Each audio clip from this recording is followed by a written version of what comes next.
আপনি চাইলে এখন নগদ অ্যাকাউন্টে সরাসরি সোনালী ব্যাংকের অ্যাকাউন্ট থেকে অর্থ আনতে পারবেন। সোনালী ব্যাংকের অ্যাকাউন্টে কিন্তু অর্থ পাঠাতেও পারবেন নগদ থেকেই, এবং এক্ষেত্রে ভিসা কার্ড বা মাস্টার কার্ডেরও প্রয়োজন হবে না।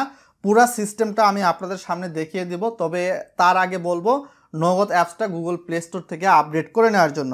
তো আমরা প্রথমত নগদ অ্যাপসটাতে চলে এসেছি। সরাসরি নগদের ম্যানুয়াল থেকে কিন্তু এটা সম্ভব না। আসার পরবর্তীতে নগদের পিনটা দিয়ে লগ ইনে প্রেস করে চলে আসলাম।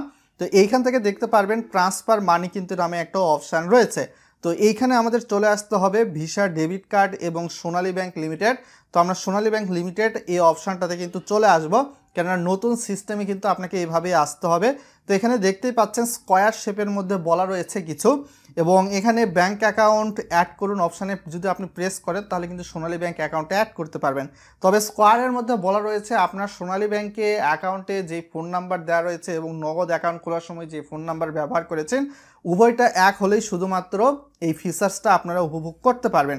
আদারওয়াইজ ফিচার কিন্তু উপভোগ করার আপনার সুযোগ নেই। তো এইখান থেকে চলে এসে ব্যাংক অ্যাকাউন্ট অ্যাড করুন যে প্লাস নামে আইকন রয়েছে, তো এইখানে কিন্তু আমরা চলে আসব। আপনার একাধিক ব্যাংক অ্যাকাউন্ট চাইলে অ্যাড করতে পারবেন। আসার পরবর্তীতে এখানে আপনার সোনালী ব্যাংক লিমিটেডের অ্যাকাউন্টটা কী নামে খোলা রয়েছে এখানে কিন্তু বলা রয়েছে অ্যাকাউন্টের নাম। এখানে অ্যাকাউন্ট নামটা কিন্তু মিলতে হবে। অ্যাকাউন্ট নাম যদি না মিলে তাহলে সেক্ষেত্রে কিন্তু ভেরিফিকেশান হতে একটু প্রবলেম হবে। অ্যাকাউন্ট নামটা দেওয়ার পর ব্যাংক অ্যাকাউন্ট নাম্বার যেটা রয়েছে আপনার 16 ডিজিট বা 15 ডিজিটের, তো সেই ব্যাংক অ্যাকাউন্ট নাম্বারটা দিয়ে দিবেন। আমি আমার সিকিউরিটি প্রাইভেসি পারপাসে দেখাতে পারতেছি না। ভিডিওতে লাইক করে চ্যানেলটা সাবস্ক্রাইব করে দিবেন যাতে করে এই বিষয়টা সম্পর্কে আরও মানুষ জানতে পারে, আর পেজ থেকে দেখে থাকলে ফলো করে দিবেন। তো পরবর্তী অপশানে প্রেস করলে দেখতেই পাচ্ছেন লোডিং ইউজার ইন্টারফেস ওপেন হচ্ছে। আপনার ফোনে একটা ওটিপি কোড আসবে সোনালী ব্যাংকের পক্ষ থেকে, এমনটাই কিন্তু আমরা দেখতে পাচ্ছি। আসার পরবর্তীতে আপনার ওটিপি কোডটা আপনি দিবেন, আমার ওটিপি কোডটা আমি দিয়ে এখান থেকে ক্যান্সেল এবং সাবমিট অপশান রয়েছে। তো সাবমিট অপশানে প্রেস করলে আপনার সোনালী ব্যাংক অ্যাকাউন্ট যেটা রয়েছে সেটা কিন্তু এখানে অ্যাড হয়ে গেল। যেটা প্রথমত বলতেছিলাম, এখানে কিন্তু আপনি মিনিমাম 50 টাকা থেকে শুরু করে ম্যাক্সিমাম যত ইচ্ছা ফান্ড ট্রান্সফার করতে পারেন, একদিনে মেবি 30 বা 50,000 টাকা। তো এখন সোনালী ব্যাংক লিমিটেড এই অপশানটা যেটা রয়েছে এর উপরে আমরা প্রেস করব। প্রেস করলে আমরা অর্থটা ট্রান্সফার করে আপনাদেরকে দেখাবো। এখানে চলে আসার পর আপনি দেখতে পাচ্ছেন কত টাকা আপনার সোনালী ব্যাংক অ্যাকাউন্ট থেকে নগদ অ্যাকাউন্টে আনতে চান সেটা কিন্তু বলা রয়েছে। তো আমি কিন্তু এখানে 1000 টাকা দিয়ে দেখাবো। আসলে 1000 টাকায় চার্জ কীরকম কাটে তাহলে আপনারা হয়তো বিষয়টা বুঝতে পারবেন। তো 1000 টাকা যদি আমি এখান থেকে দেই তাহলে দেখতেই পাচ্ছেন হয়তোবা আমার ব্যালেন্সটাও কিন্তু রয়েছে। পরবর্তী অপশানে যদি প্রেস করে দেই তাহলে আপনাদের সামনে এই বিষয়টা আরও ভালোভাবে কিন্তু প্রতীয়মান হচ্ছে। আসলে প্রতি হাজারে কি পরিমাণ চার্জ কাটে, প্রতি হাজারে কিন্তু 9 টাকা চার্জ কাটে। পিনটা দেওয়ার পরবর্তীতে আপনি পরবর্তী অপশানে প্রেস করবেন, অর্থাৎ আপনার মিনিমাম 50 টাকা যদি নিয়ে আসতে চান তাহলে মেবি 1 টাকা সামথিংয়ের মতো চার্জ কাটবে।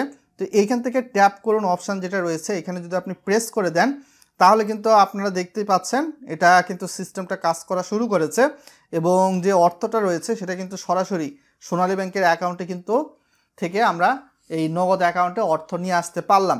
তো আপনি যখন এই যে সোনালী ব্যাংকের অ্যাকাউন্টটার সঙ্গে নগদ অ্যাকাউন্টটাকে অ্যাড করবেন নগদের ট্রান্সফার মানি অপশানে গিয়ে, তো সেই ক্ষেত্রে এই সিস্টেমটা কিন্তু সেট আপ হতে এভারেজ 3 কর্মদিবস বা 72 ঘন্টার মতো লাগতে পারে, এটা সর্বোচ্চ।